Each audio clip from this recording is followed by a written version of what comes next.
Land reform. It's a thorny issue here in South Africa. Everybody's worried about it. Those that don't have it want it now. Those that do have it are afraid to lose it. And government is in a corner. The question is, how will it make good on a promise made more than 2 decades ago to provide the have-nots with land, without plunging the economy into crisis? It's a sunny day in the wide open spaces of Bronkhorstspruit near Pretoria, South Africa's capital city. This is the place Gift Mafuleka has called home since 2009. A dream come true for a young farmer from KZN. I was born and raised in the Zululand, KZN, in a town called Mpangeni, in the rural areas there by my late grandfather and my grandmother, who were subsistence farmers and small-scale sugarcane farmers. I was raised by them because my mother used to work away from her home when I was young. That's when I got inspired, and that's when I picked up farming as a career of choice for me. At that time, I was more interested on just farming, on just producing food at a more modern way, because I saw their struggles and I wanted to improve their way of farming, and that's when I got inspired. Government bought this land under the Land Redistribution Program from a large-scale food manufacturer. Gift had worked this land for the company for 5 years after studying agriculture at college. He applied and was selected to take over a 5-year lease with the option of renewal. I started farming on this farm in 2009 and in 2010 actually, because 2009 was more of getting ready to start in terms of planning our 3-year journey as we saw it at that time with the then partners that I had approached to assist me to start this venture of commercial farming. And we started up with crops that were, for me, easy to manage and would be easier to sell. And those were field vegetables, your peas, sweet corn, mainly for a processing firm, which we already had an agreement with them to partner, and for them to give us an opportunity to plant for them, and just so that we could get into the game of farming. CNBC Africa first met Gift when he started out. He says a lot has changed since then, including his lease for the farm being renewed for 30 years. We've changed our operations, we've changed our scale, we've changed the crops or reduced the crops that we produce. We used to plant a lot of small blocks of vegetables intensively, and it required a lot of our time and a lot of resources in terms of labor.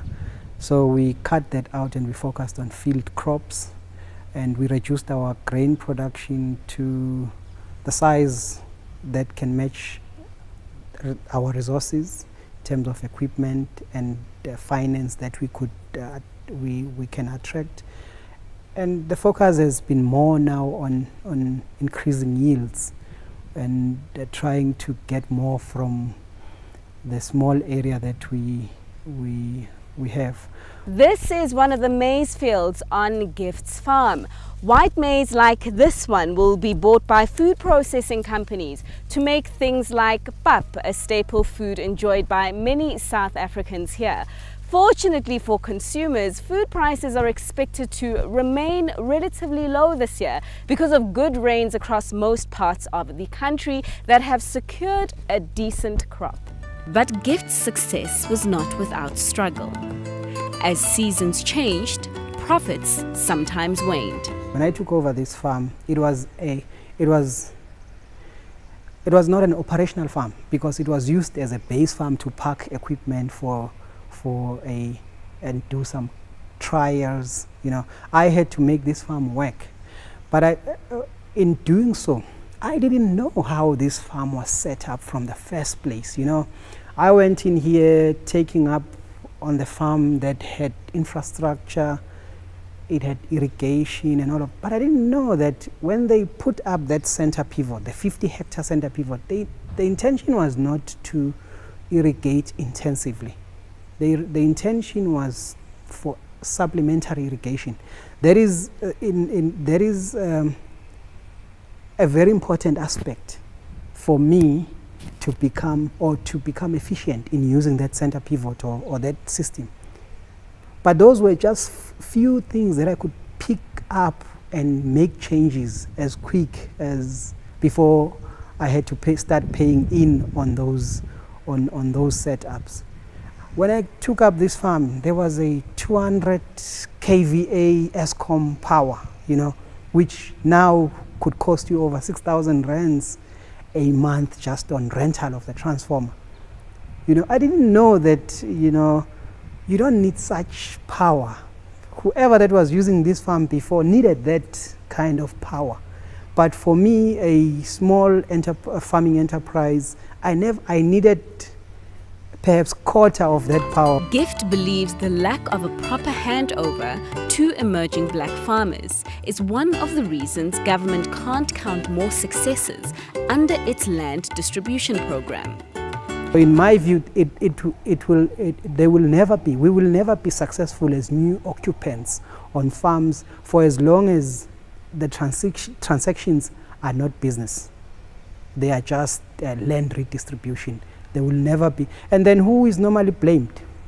It is the same government who is the culprit. It is the new occupant who is a culprit. Someone who had sold the farm. He's smiling wherever he is or wherever she is, pocketed the money, and he's good. And in most cases, you'll find that those were businesses or those farms were in deep financial constraints. In most cases, and to get such cash injection to liquidate your problem so quickly, it only benefits one party. He says another reason is the fact that black farmers, like him, don't own the land they farm.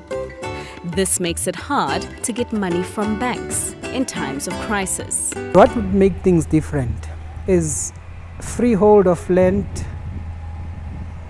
possession of title deed, because even if I had bought the farm through the bank system, it would still be difficult for me to use my property or a portion of my property or whatever the case. I don't even know how those transactions are done because I've never been exposed to them. As a form of security to take to the bank, I know sometimes people use their livestock for such, but not all of us has livestock to use as breaching finance also. But in short, for as long as new land occupants don't hold title deeds for their land, we may just call their businesses in a shambles. A sign of a difficult time is that Gift is often held up as a good example of land reform. Truth is, there are not enough of him. Overall, land reform in South Africa has struggled. At the birth of democracy in 1994, the government promised 30% of the land will be in black ownership by 2014. But this hasn't happened. Government's land audit covered 94% of the land registered at the deeds office. The rest is owned by the state.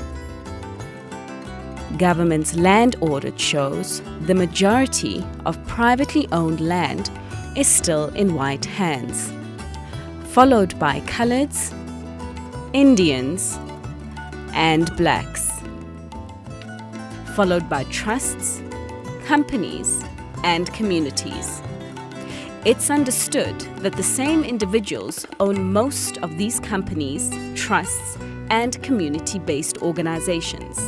Frustrations over land peaked on this ground in Soweto, the largest township in South Africa. Residents of Protea Glen tried to grab the land government had failed to deliver. These are the traces of the tires and wires burnt in protest during the land grabs. Residents tried to build shacks that look like these ones to put a roof over their own heads. But police shot at residents with rubber bullets, dismantled the shacks, and returned the land to its bare state. Frustrations among residents of Protea Glen, however, still remain. The land issue is a very, very sensitive topic. It affects every South African. It doesn't matter who you are, whether you're rich or poor.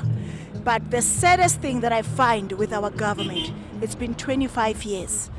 And speaking from what I've seen, there isn't much to brag or to take home or take home. Obviously, so obviously,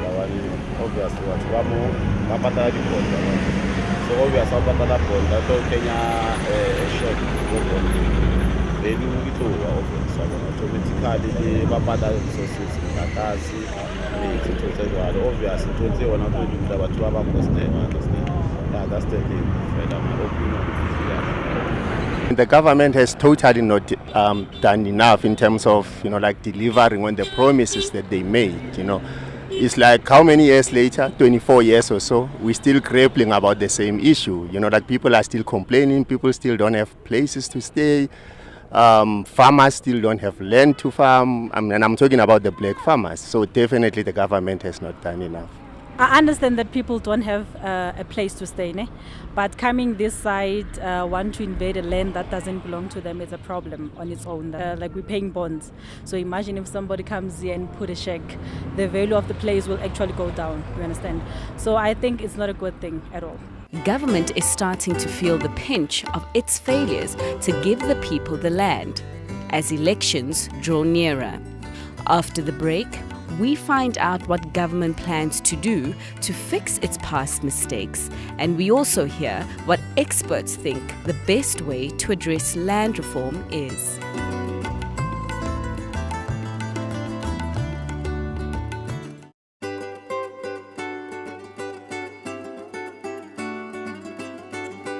Government is now feeling the pinch of its failures on land reform, as land grabs become more popular across the country. With the 2019 elections in sight, it fears it could lose votes if it doesn't get land to the people. This led the ANC government to support a motion by the right-wing EFF party to change the constitution to allow for land expropriation without compensation. This has worried landowners and foreign investors alike. But the ANC says this should be done gently without undermining food security and the economy. The party held a land summit in Johannesburg in May. It invited lawyers, business people, and other land experts to the workshop to talk about how best to address land reform. The resolution of the land question in South Africa is central to the achievement of a national democratic society. Without the redistribution of land, we will not be able to build a united South Africa. The ANC enjoys support from the people, not from traditional leaders. Some traditional leaders support, or pledge their support to the ANC. But the majority of them are acting as village tin pot dictators to the people there. And the people had hopes, high hopes, that the ANC will liberate them from all these confines of homelands system.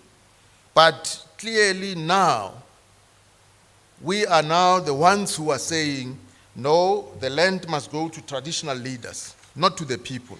Whatever one wants to do about land, whatever one wants to say about land, the inevitable fact is that you can never address the land crisis by releasing state-owned land. You have to target privately owned land. The second problem is that you can't avoid the race dynamic. The fact is, as we stand here today, 72% of farmland is in white hands. You have properties in South Africa which are owned by private individuals. There's one here, it's called Waterfall, not far from here, where the ownership is in a private individual, but the people who live there have 99-year leases over the land. The banks have been able to monetize that, to make that instrument, to finance those people. So why should it be different just because the ownership is now the state and not an individual? But the main opposition party in South Africa, the DA, believes such radical policies will do more harm. South Africans in many instances were denied land due to the discriminatory laws of the past, and expropriating without compensation will ultimately mean that South Africans will become permanent tenants to the state, as the state will own all the land. We believe that all South Africans must have title deeds and they must actually own their own section of South Africa. But what we cannot allow is the violation of the Constitution or changes to the Constitution to disguise poor implementation by the leading party. What we cannot afford to risk is foreign investment. The upmarket building of Worksmen's Attorneys, located in South Africa's richest city per square meter, is where Bulelwa Mabasa works. She is a lawyer who has dedicated most of her career to researching and debating land reform in South Africa. I've been a director for just over 10 years, and I've been with the firm for 16 years. And out of those 16 years, I've been involved with land. I've always had a curiosity and a passion around land issues. Bulelwa understands the hopes of the ANC to return the land to the people when it overcame apartheid. When the ANC took over power, we will remember that the section that deals with property and land is Section 25 of the property. And that section in the Constitution then was the basis on which policy was framed by the ANC, land reform policy. Land reform policy is based on 3 pillars: restitution, and that is basically where claimants can lodge claims with the Commission for Restitution, which is an entity that is founded in terms of that legislation, to allow claimants to submit claims on specific land. All that the claimant has to show is that they were dispossessed, or rather their descendants were dispossessed of land after 19 June 1913, and that no compensation was paid for that land. The redistribution was really about giving people title deeds to land, which they historically didn't have.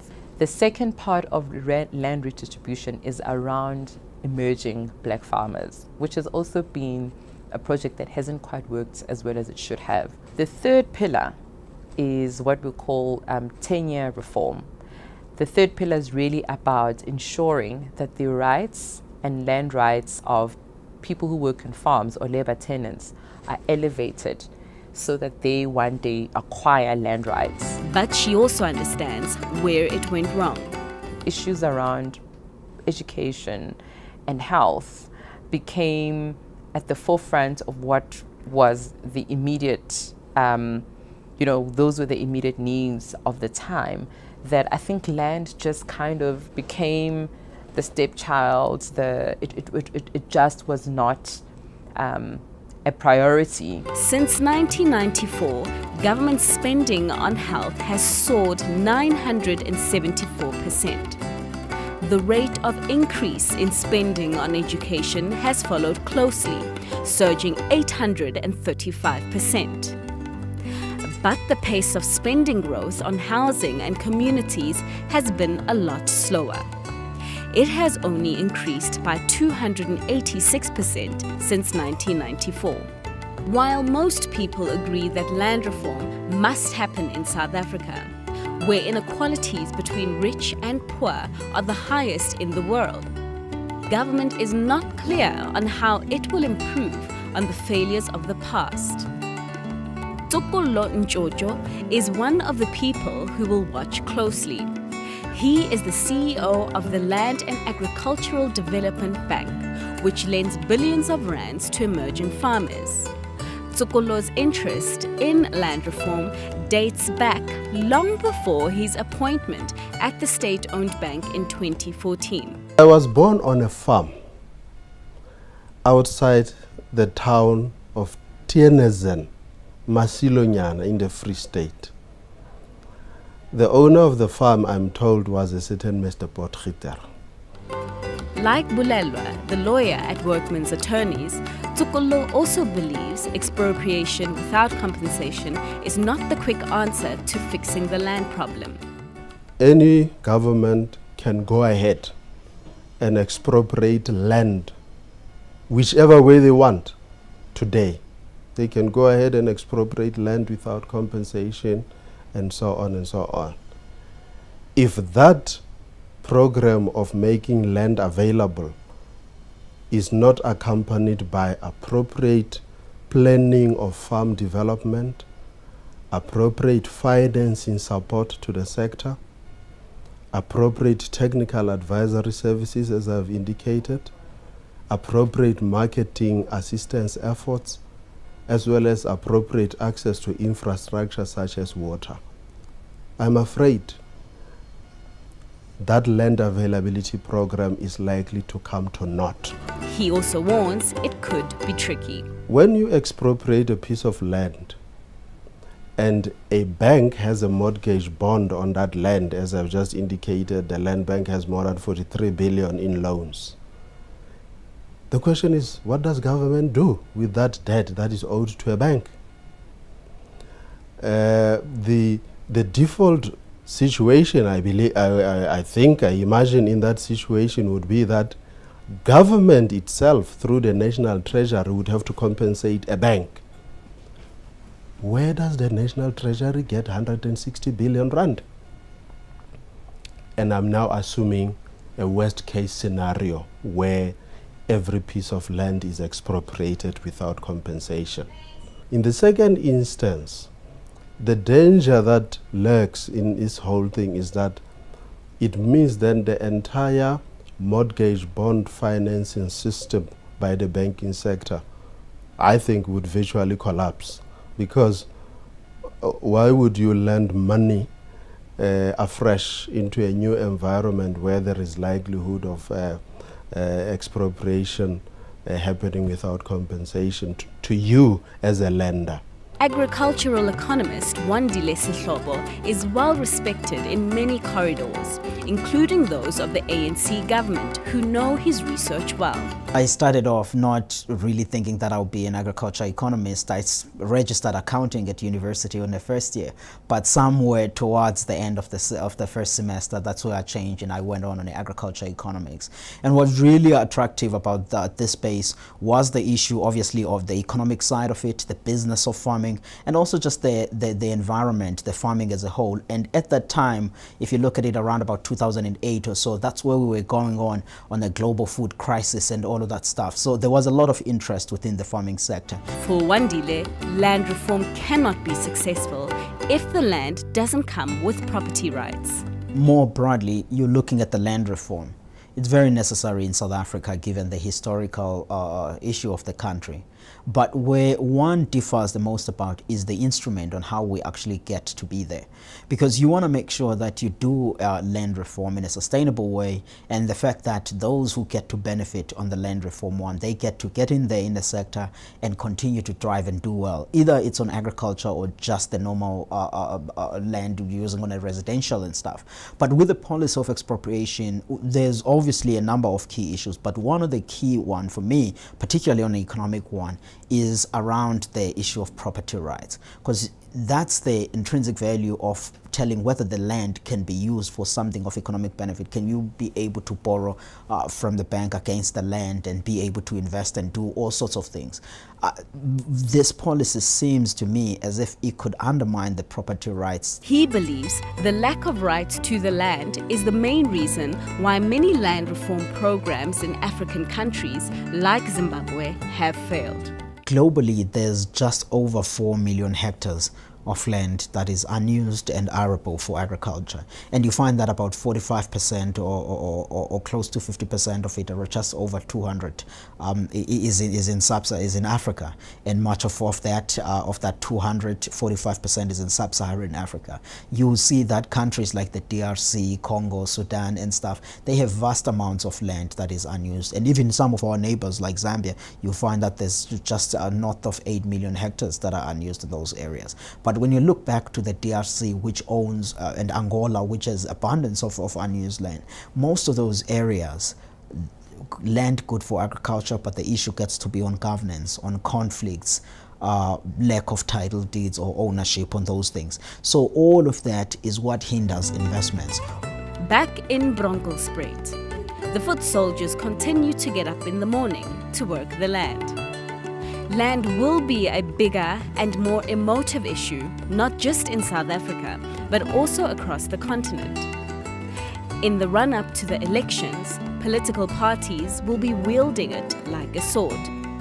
It could also prove to be a fatal dagger in the back. Land expropriation without compensation, it's bad for the economy, but unfortunately it's something that has to be done.